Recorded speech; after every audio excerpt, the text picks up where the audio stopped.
What happens when you wake up with a massive diamond ring and no memory of how it got there?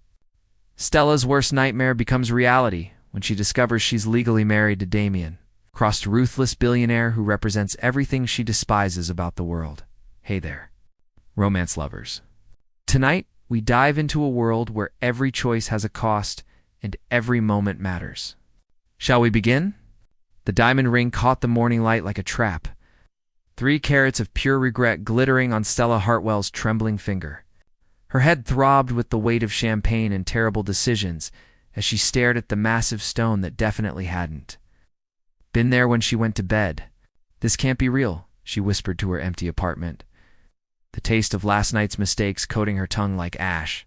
Her phone buzzed against the nightstand, screen lighting up with a message from an unknown number. Good morning, Mrs. Cross. We need to talk. My office.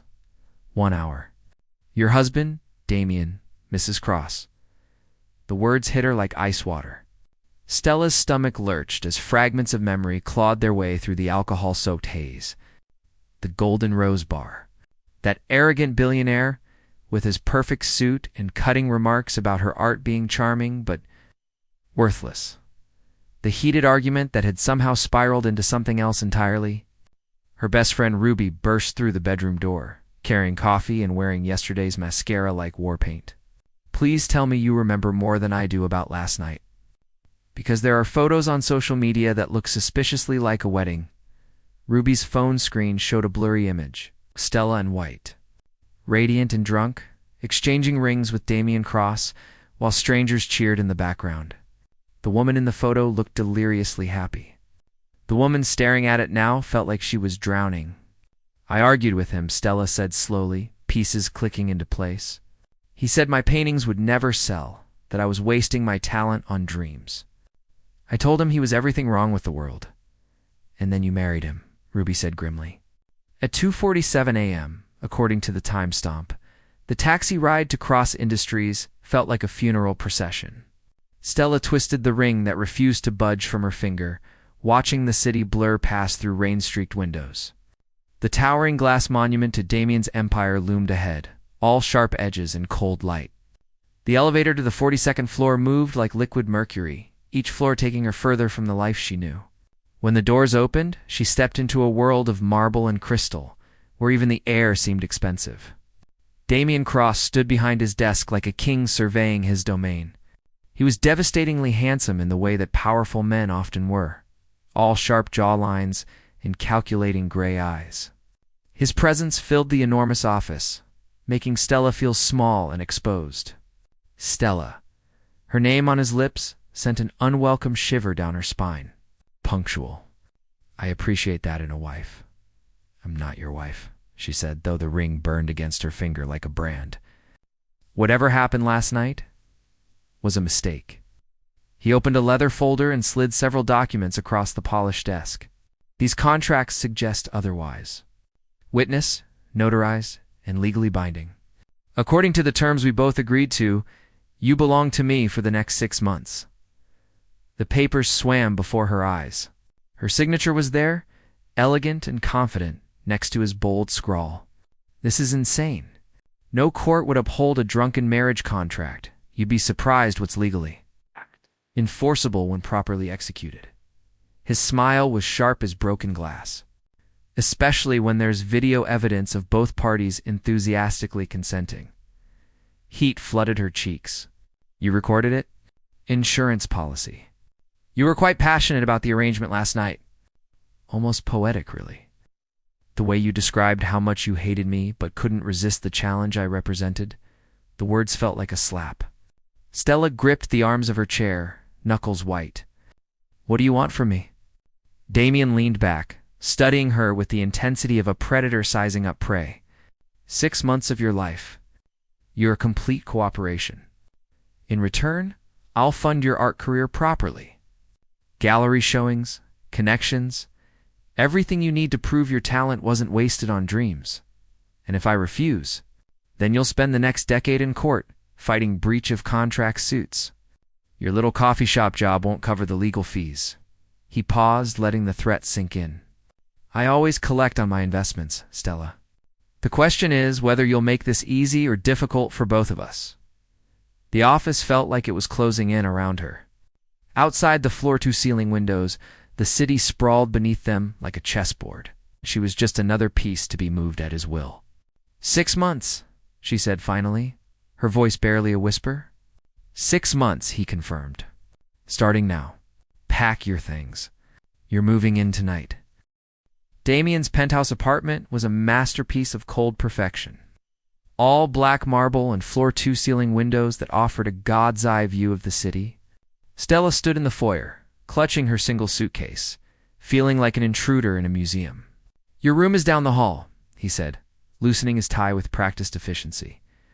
We'll maintain separate spaces. This arrangement is business, not pleasure. The guest room was larger than her entire apartment, decorated in shades of cream and gold that probably cost more than she made in a year.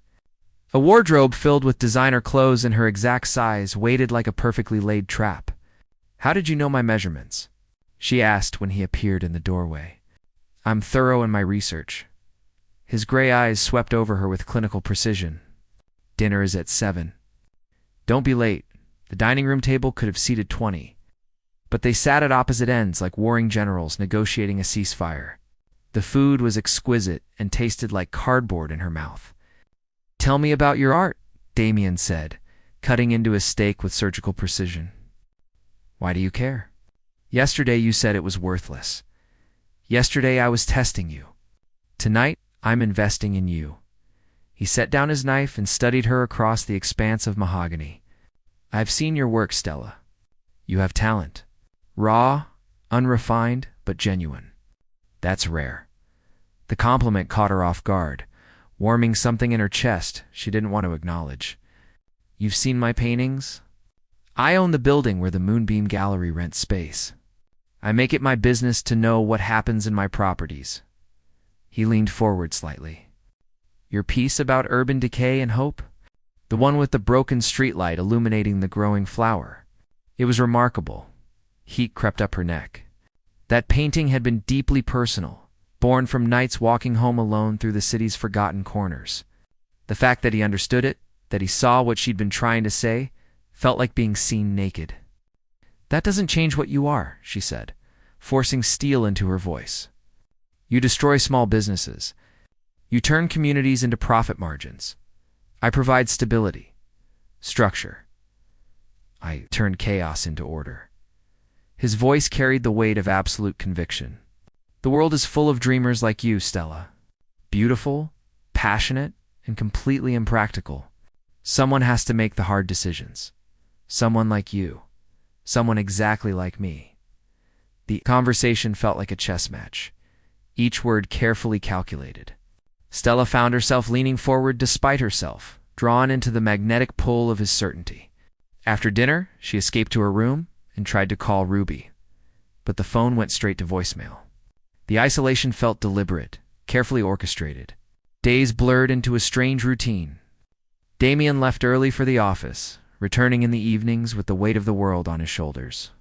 They shared meals in tense silence, the air crackling with unspoken tension.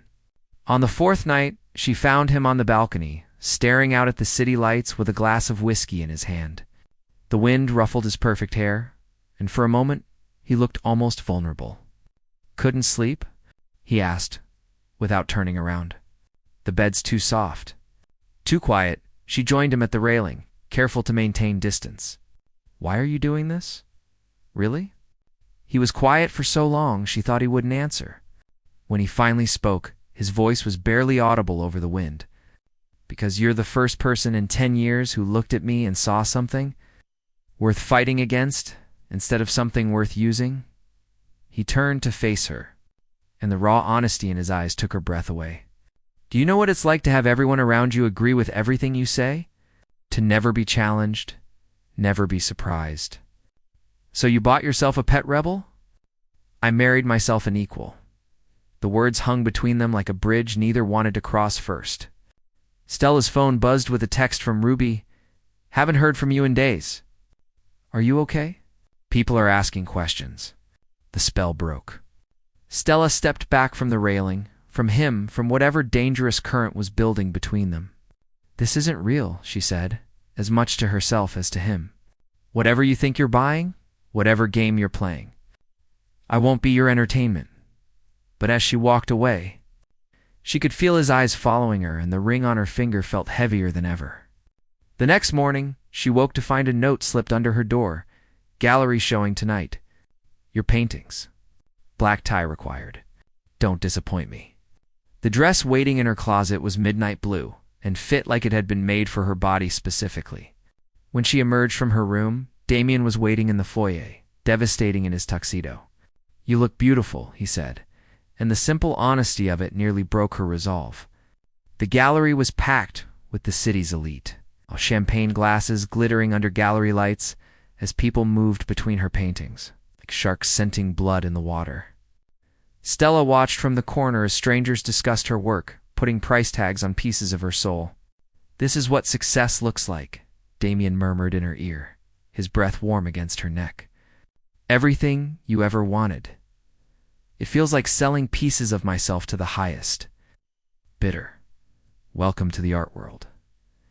His hand settled on the small of her back, possessive and warm. "The question is whether you're strong enough to survive it." A woman in diamonds approached them, her smile sharp as winter. "Damian, darling, I had no idea you were married." "How wonderfully surprising. Victoria, meet my wife Stella." "Stella. Victoria Hayes. She owns the Hayes Gallery downtown." Victoria's eyes swept over Stella like she was livestock at auction. "How charming. And how convenient that your little wife's first showing is selling so well." Almost like it was orchestrated, the words hit like ice water. Stella looked around the gallery with new eyes, seeing the careful choreography, the planted buyers, the manufactured success. "Excuse me," she said, pushing through the crowd toward the exit. Damian caught her arm in the alley behind the gallery. "Stella, wait, you bought them all, didn't you?" Every single sale tonight was fake. His silence was answer enough. "I should have known. Nothing about this is real. The marriage, the contract, the success, it's all just another business transaction to you." "That's not true, then. Tell me one thing about this that isn't calculated. One genuine moment." She spun to face him, tears burning her eyes. "Tell me you didn't plan every second of this from the moment you saw me in that bar." He stepped closer, backing her against the brick wall. The space between them crackled with electricity and rage, and something more dangerous than both. "I didn't plan this," he said, his voice rough with something that might have been truth. "I didn't plan to want you." Before she could respond, his mouth crashed against hers, and the kiss tasted like whiskey and surrender, and the end of everything she thought she knew about herself. The kiss changed everything and nothing. Stella pulled away first, her lips burning with the taste of him, her heart hammering against her ribs like a caged bird. "This doesn't change anything," she whispered, but her voice shook with the lie. Damian's eyes were storm-dark in the alley's shadow. "Doesn't it?"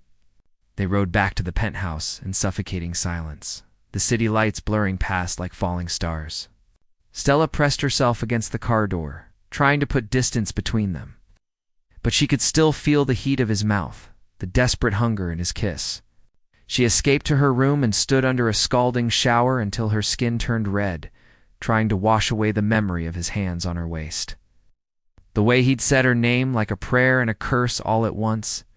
But when she emerged, wrapped in silk pajamas that probably cost more than her monthly rent, she found him waiting in her doorway. "We need to talk. There's nothing to say. There's everything to say." He stepped into the room, and suddenly the vast space felt intimate, charged. "You think I planned that kiss? That I orchestrated every moment leading up to it? Didn't you?" She backed toward the window, needing air, needing space. "I planned the gallery showing. I planned to give you the success you deserve. I didn't plan to lose control." His voice was raw, stripped of its usual polished armor. "I haven't lost control since I was 17 years old." Something in his tone made her pause. "What happened when you were 17? He was quiet for so long she thought he wouldn't answer. When he spoke, his voice was barely audible. I fell in love with a girl who saw me as a meal ticket out of poverty. She played the part perfectly for 2 years. Made me believe I was worth loving for something other than my bank account. He moved to the window, staring out at the glittering city. The day I proposed, she laughed. Said she could never actually marry someone as cold and calculating as me. She was just practicing for someone better. The pain in his voice hit Stella like a physical blow. Damian, I swore I'd never be that naive again. Never let anyone close enough to use my feelings against me. He turned to face her, and the vulnerability in his eyes nearly brought her to her knees. But you don't want my money. You hate what I represent. You fight me at every turn, and somehow that makes me want you more. The honesty was devastating. Stella felt her carefully constructed walls beginning to crumble. This is insane. We barely know each other. I know you bite your lip when you're thinking. I know you hum under your breath when you're painting. I know you see beauty in broken things because you understand what it's like to feel broken, yourself. Stop. The word came out as a whisper. I know you haven't let anyone see your scars because you're afraid they'll think you're weak instead of recognizing how strong you had to become. I said stop, but she didn't move away when he closed the distance between them. I know you want this as much as I do, even though it terrifies you. She looked up into his eyes and saw her own desperate hunger reflected back at her. This is temporary. The contract ends in 6 months. Then we'll make the most of the time we have. This time when he kissed her, she kissed him back. The next 3 weeks passed in a blur of stolen moments and careful pretenses. During the day, they maintained their roles, the reluctant wife, the controlling husband. But at night, the walls came down. Damian showed her parts of the city she'd never seen. Rooftop gardens, hidden between skyscrapers, private clubs where artists and rebels gathered to argue about changing the world. He listened to her dreams with an intensity that made her feel like the only person in the room. I used to think success meant having my paintings in the Met, she said one night as they lay entwined on his couch. City lights painting patterns across their skin. Now I'm not sure what success looks like anymore. Maybe it looks like being brave enough to let someone see who you really are, he murmured against her hair. But even as she fell deeper into whatever this was becoming, Stella couldn't shake the feeling that she was walking on thin ice. Damian's world was built on control and calculation. People like her didn't survive in it for long. The first crack came on a Tuesday. Ruby finally returned her calls, and her voice was tight with worry. Stella, there's something you need to know. I've been digging into your husband's business dealings. Ruby, don't. The Moonbeam coffee shop? The one where you worked? Damian's company just bought the building. They're evicting everyone and turning it into luxury condos. Stella's blood turned to ice. That's not possible. He wouldn't. The paperwork was filed 3 days after your wedding. Stella, I think this whole marriage thing was never about you. I think he's been planning to destroy that entire block for months. And marrying you was just a way to neutralize the opposition. The phone slipped from Stella's numb fingers. She'd been the face of the community resistance to gentrification. The artist whose impassioned speeches had rallied people to fight against developers like Damian Cross. By marrying her, he hadn't just silenced his most vocal critic. He'd bought her. When Damian came home that evening, she was waiting in the living room with a glass of wine and a smile that felt like shattered glass. Good day, she asked sweetly. Better now that I'm home. He loosened his tie, moving toward her with that predatory grace she'd come to love and fear in equal measure. I heard the most interesting news today. About the Moonbeam building, he stopped moving. The temperature in the room seemed to drop 10 degrees. Stella, was I ever anything more than a business acquisition to you? Her voice was conversational, almost pleasant. Did you plan the whole thing? The marriage, the seduction, all of it? The silence stretched between them like a chasm. When he finally spoke, his voice was carefully neutral. The Moonbeam deal was in motion long before I met you. That's not what I asked. He ran a hand through his hair, and for the first time since she'd known him, he looked uncertain. It's complicated, uncomplicated. Yes, marrying you removed a significant obstacle to the development. But that doesn't mean my feelings for you aren't real. The admission hit her like a physical blow. She set down her wine glass with exaggerated care, afraid she might throw it at his beautiful, lying face. "Get out, Stella. Let me explain. I said get out." She stood, and he must have seen something in her eyes, because he took a step back. "Where will you go? You have no money, no job? I'll figure it out. I always do." She walked toward her room, then paused at the doorway. "The marriage contract? Find a way out of it, or I'll spend the next 6 months making your life a living hell. You can't leave. The contract is binding." She turned to look at him one last time. This man who'd made her believe in something beautiful and impossible, and her heart shattered all over again. "Watch me." Stella had been gone for 3 days when the lawyers found her. She was staying in Ruby's studio apartment, sleeping on a futon that smelled like paint thinner and broken dreams, when the knock came at dawn. 2 men in expensive suits stood in the doorway like harbingers of doom. "Mrs. Cross, we're here on behalf of your husband regarding your breach of contract." Ruby stepped between them and Stella like a tiny, fierce guardian. "She doesn't have to talk to you. Actually, she does." The taller lawyer smiled with all the warmth of a shark. "The contract is very specific about the consequences of abandonment. Mrs. Cross owes our client significant damages for her breach." Stella's hand shook as she read the papers they thrust at her. The numbers swam on the page, but the zeros were unmistakable. Millions of dollars in damages. Enough to destroy her financially for the rest of her life? "This is extortion," Ruby hissed. "This is business," the lawyer replied smoothly. "Mrs. Cross has 24 hours to return to the marital home, or we'll begin seizure proceedings on all her assets." After they left, Stella sat on Ruby's couch and stared at the legal documents until the words blurred together. "There has to be a way out," Ruby said, pacing the small space like a caged animal. "No court would enforce something this draconian. You don't know Damian like I do. He doesn't make moves he can't win." Stella's voice felt hollow, scraped raw. "He played me perfectly from the beginning." Her phone buzzed with a text from an unknown number. Oh. "The lawyers weren't my idea. We need to talk. Meet me at the gallery tonight at 10. Come alone." "Don't go," Ruby pleaded. It's obviously a trap, but Stella was already reaching for her coat. "What else does he have left to take from me?" The gallery was dark except for the security lights casting long shadows across the walls. Stella found Damian standing before one of her paintings, the one of the broken streetlight and the flower. His shoulders were tense beneath his perfectly tailored jacket. "You came. Did I have a choice?" She stayed near the door, ready to run if necessary. He turned to face her, and she was shocked by how awful he looked. His eyes were bloodshot, his usually perfect hair disheveled. He looked like a man who hadn't slept in days. "The lawyers acted without my authorization. I fired them an hour after they left your friend's apartment." "Sure you did, Stella. I know you have no reason to believe me, but I'm telling you the truth. I never wanted to hurt you. You just wanted to use me." Yes, the admission hit the space, between them like a gunshot. At first, the marriage was strategic. Marrying the face of the community resistance would neutralize the opposition and generate positive press for the development.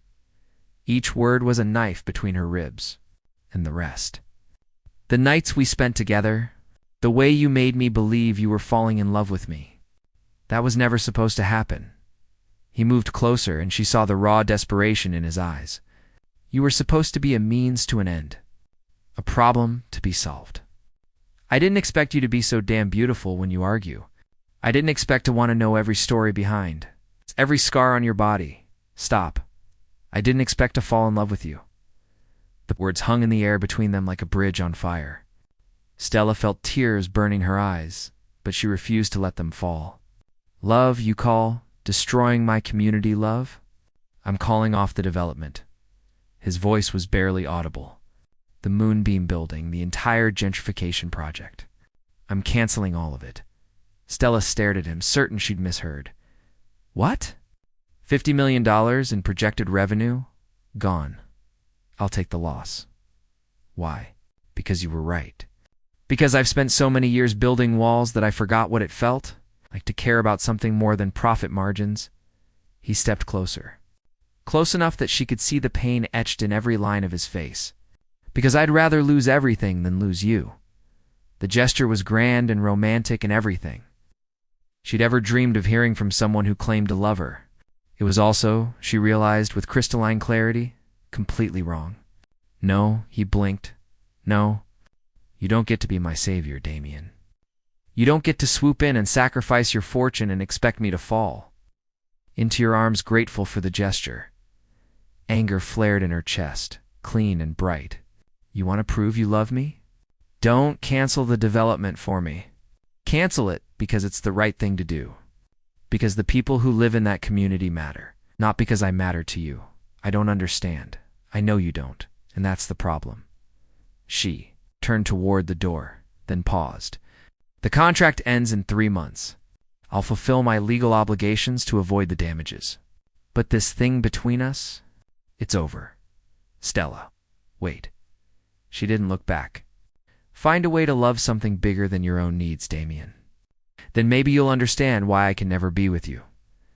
The next morning, she returned to the penthouse like a ghost haunting her own life.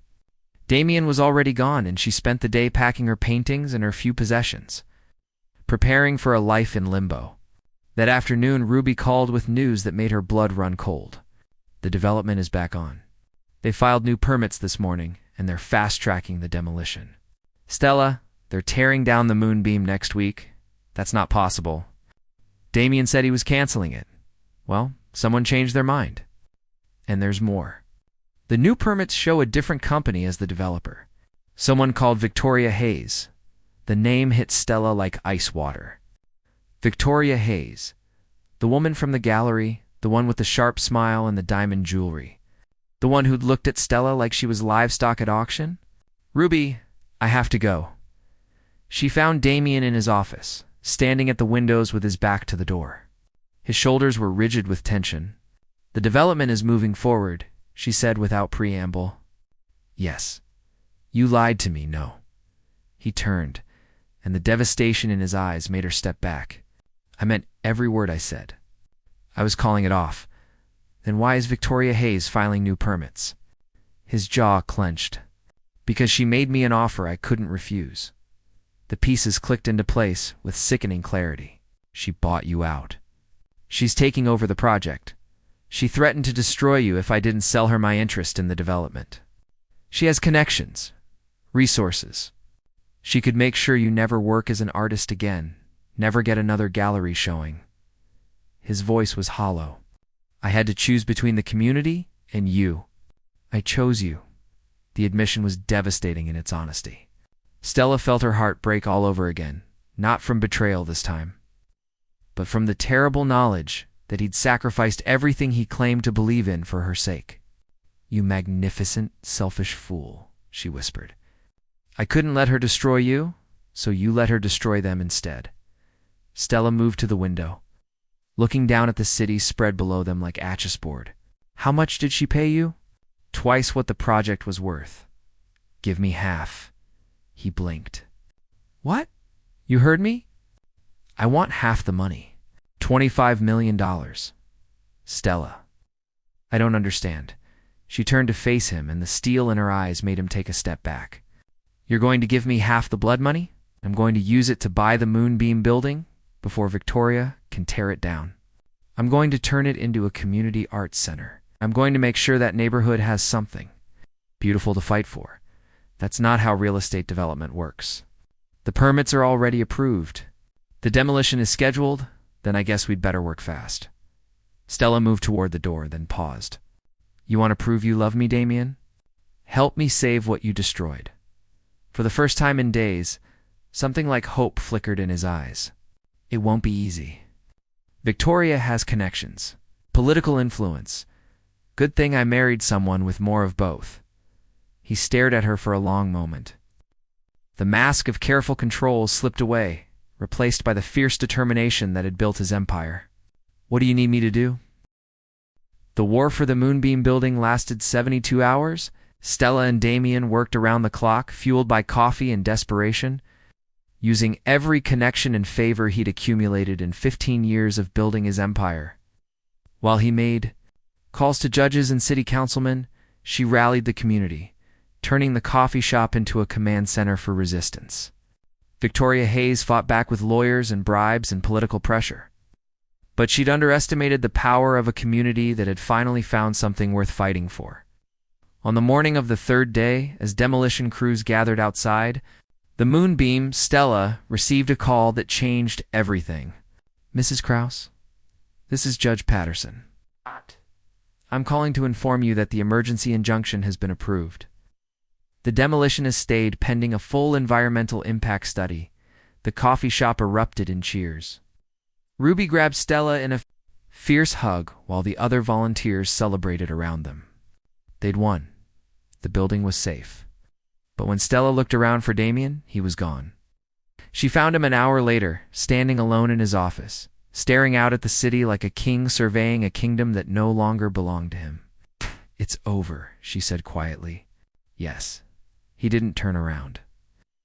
Victoria will appeal, of course, and there will be other developers, other threats. But you've given them time to organize, to fight back properly. That's not what I meant. Can you know it? He finally faced her, and the exhaustion in his eyes made her heart ache. "The contract expires tomorrow. I'll be free. Free." The word should have filled her with relief, but instead it felt like a stone in her chest. What will you do now? Rebuild? Start over. Try to become someone worthy of the woman who taught me that some things are more important than winning. He moved to his desk, picking up an envelope with her name written across it in his precise handwriting. "Your half of the Victoria money, as promised." Stella took the envelope without opening it. "This doesn't make us even, I know." He was quiet for a moment, studying her face like he was memorizing it. "Can I ask you something?" "Yes." "If I'd been different from the beginning, if I'd been someone who fought for communities instead of destroying them, someone who used his power to build instead of tear down, would you have loved me?" The question hit her like a physical blow. She looked at this man who'd entered her life like a hurricane, who'd manipulated and betrayed her, who'd also shown her that love could be fierce and desperate and transformative. "I did love you," she said softly. "I loved the man you were becoming, not the man you used to be." Something broke in his expression. Past tense, Damian. She moved closer, close enough to see the flecks of gold in his gray eyes. "You saved the moonbeam. You chose the community over your business interests. You chose what was right over what was profitable. I chose you. No. You chose to become someone I could be proud of." She reached up and touched his face, feeling the rough stubble beneath her palm. "That's not the same thing." He leaned into her touch for just a moment before stepping back. "So what happens now?" Stella looked around the office at the empire he'd built through ruthless ambition and careful calculation. She thought about the community they'd saved together, about the art center she would build with his money, about the man he could become if he chose to. "Now, you decide who you want to be," she said. "The man who built this empire by crushing people, or the man who uses that empire to lift them up?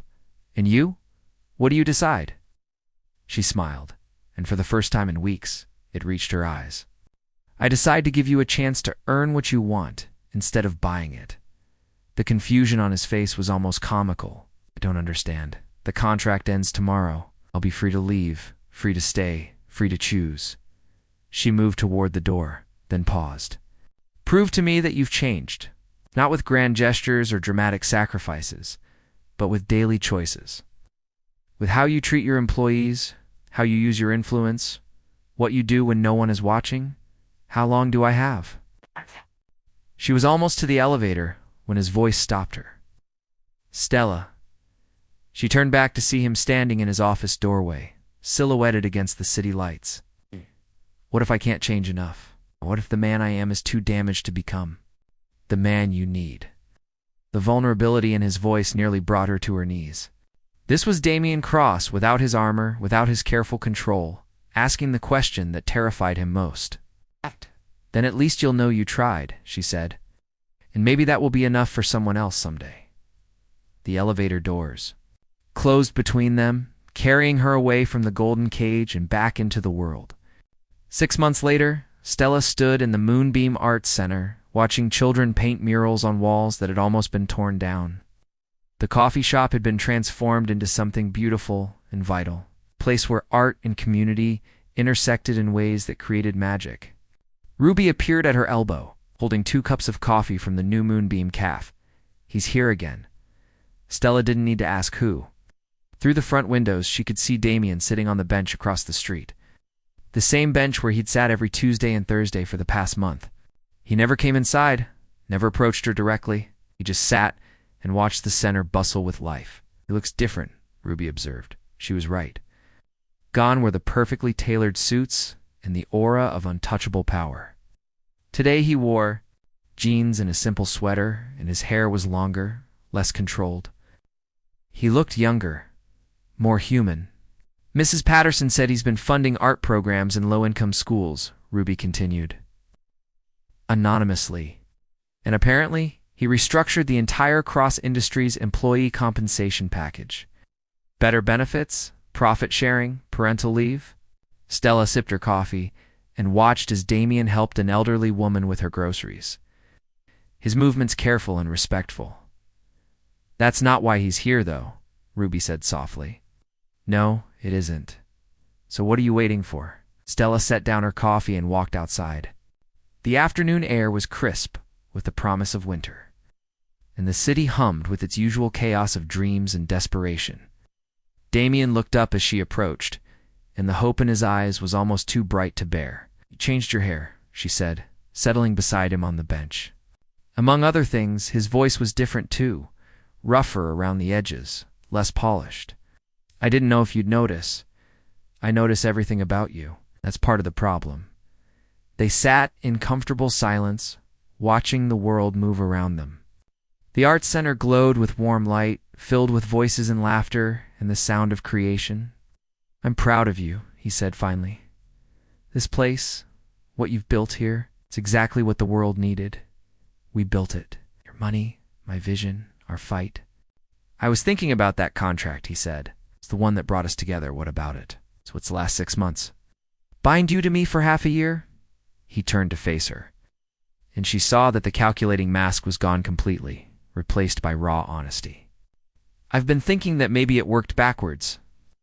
Maybe it bound me to you instead, Damian. I'm not asking you to come back to the penthouse, or wear my ring, or pretend that what I did was forgivable. His voice was steady, but his hand shook slightly. I'm asking if you'd be willing to try something new, something real this time. Like what? Like dating. Like getting to know each other without contracts or coercion or billion-dollar power plays. He smiled, and it was nothing like the sharp-edged expression she remembered. This smile was vulnerable, hopeful, terrified. I'm asking if you'd let me take you to dinner and see if the man I'm becoming is someone you could care about. Stella looked at this man who had entered her life as an enemy and become something far more complicated. She thought about the community center bustling with life behind her, about the choices he'd made when he thought no one was watching, about the way love could transform people in ways that seemed impossible until they happened. One dinner, she said finally. The relief on his face was devastating. One dinner, but I'm paying. We're going to Moonbeam Cafe. And if you say a single word about profit margins or business strategies, I'm walking out. Deal. He stood and offered her his hand. Should I pick you up at 7? Stella looked at his outstretched hand, at the man who had once bought her like a business acquisition and was now asking for the chance to earn her heart honestly. She took his hand. 7 o'clock, she said. Don't be late. As they walked toward the art center together, Stella realized that some stories don't end with dramatic declarations or grand gestures. Sometimes they end with the quiet courage to begin again, to choose hope over fear, to believe that people can change and love can heal, and second chances are worth the risk of a broken heart.